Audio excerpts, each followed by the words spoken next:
دوسری بڑی چیز جو سمجھنے کی ہے وہ یہ کہ اس کا فیصلہ کس کو کرنا ہے. تو یہ میں نے آپ کے سامنے پوری تفصیل سے بیان کر دیا کہ حکم کے مخاطب کون ہے؟ مسلمان بحیثیت جماعت.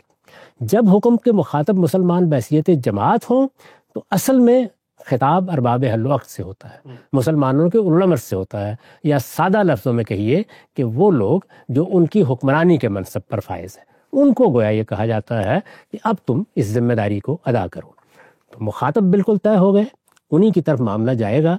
کسی عالم کو، کسی مفتی کو، کسی مبلغ کو، کسی معلم کو، کسی عام فرد کو یہ حق نہیں ہے کہ وہ اس طرح کے معاملات میں فیصلہ کرے، کیونکہ اس طرح کے معاملات کے نتائج بڑے غیر معمولی ہوتے ہیں. ہم جب قتال کا فیصلہ کرتے ہیں تو ظاہر ہے کہ قتال میں لوگوں کی جان، مال، آبرو یہ خطرے میں آ جاتی ہے.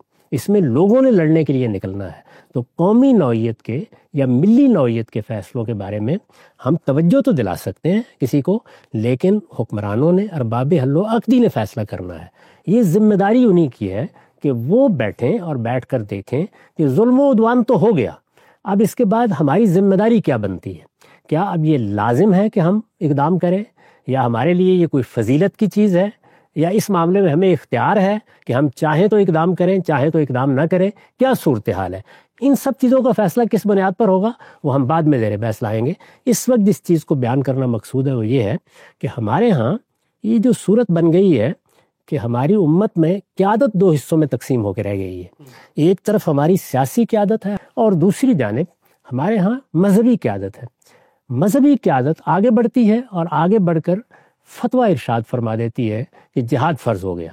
یہ اس کا نہ کام ہے، نہ اس کو ایسا کرنا چاہیے، نہ یہ اس کی ذمہ داری ہے.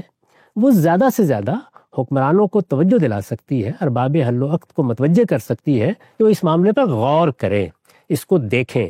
اس لیے کہ جب آپ نے فتویٰ دے دیا اور حکم صادر کر دیا تو ان کے پاس کیا کرنے کے لیے باقی رہ گیا؟ اس موقع پر انہی کو توجہ دلانی چاہیے کہ وہ غور کرے اس بات پر. وہ چاہیں گے تو علماء سے بھی مشورہ کر لیں گے، چاہیں گے تو دانشوروں کو بلا لیں گے، چاہیں گے تو دوسرے جو لوگ ان کو مشورہ دے سکتے ہیں یا جن کی ضرورت ہوگی کہ وہ مشورہ دیں ان کو بلائیں. اور ظاہر ہے کہ ان کو یہ فیصلہ کرنے کے لیے بہت کچھ دیکھنا ہے. ان میں جو سب سے بڑی چیز دیکھنی ہے وہ استطاعت.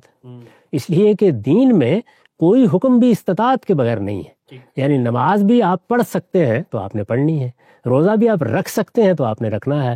حج کے بارے میں تو یہی الفاظ استعمال کیے ہیں کہ من استطاع الیہ سبیلا. پورے دین کے بارے میں فرما دیا ہے کہ لا یکلف اللہ نفسا الا وسعہا. اللہ نے جو بھی شریعت میں حکم دیا ہے وہ حد وسع کے لحاظ سے دیا ہے. تو لہٰذا اب استطاعت دیکھنی ہے. یہ استطاعت کس نے دیکھنی ہے؟ یعنی یہ چلیے بالکل متفق علیہ ہو گیا کہ ظلم ہو گیا ہے، ظلم و عدوان کا ارتکاب ہو گیا ہے، تو جہاد کا یا جہاد و قتال کا جواز پیدا ہوا ہے.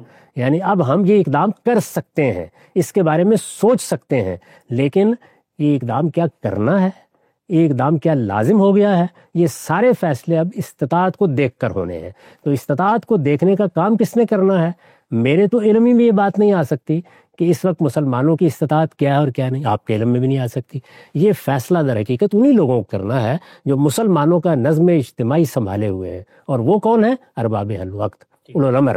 ہم ان کو زیادہ سے زیادہ یہ کہہ سکتے ہیں کہ ہمارا خیال ہے کہ آپ کو اقدام کرنا چاہیے، ہماری رائے ہے کہ آپ کو اقدام کرنا چاہیے، اور وہ بھی اس طریقے سے کہ جس میں ان کو خامخواہ اس طرف کھینچنے یا ان پر اس طرح سے متائن کے تیر برسانے کا انداز نہ ہو، بلکہ ان کے سامنے ایک تجویز رکھنے کا انداز ہو، تاکہ وہ پورے سلیقے کے ساتھ اور اطمینان کے ساتھ غور کر کے اتنا بڑا فیصلہ اگر کرنا ہے تو اس کو کر سکے. بنیادی بات وہی ہے کہ اس کا اختیار، اس کا حق ارباب حل و عقد کو ہے، مسلمانوں کے نظم سیاسی کو ہے، مسلمانوں کے ارباب اقتدار کو ہے. وہ لوگ جن کے پاس اختیار بھی ہے، اقتدار بھی ہے، جن کے ساتھ افواج بھی ہیں، جن کے پاس وہ وسائل بھی ہیں، جن کی بنیاد پر قتال کیا جا سکتا ہے، انہی کو بیٹھ کر اس کا فیصلہ کرنا ہے اور انہی کو طے کرنا ہے کہ وہ کس کا مشورہ لیں گے اور کس کے ساتھ بات کریں گے.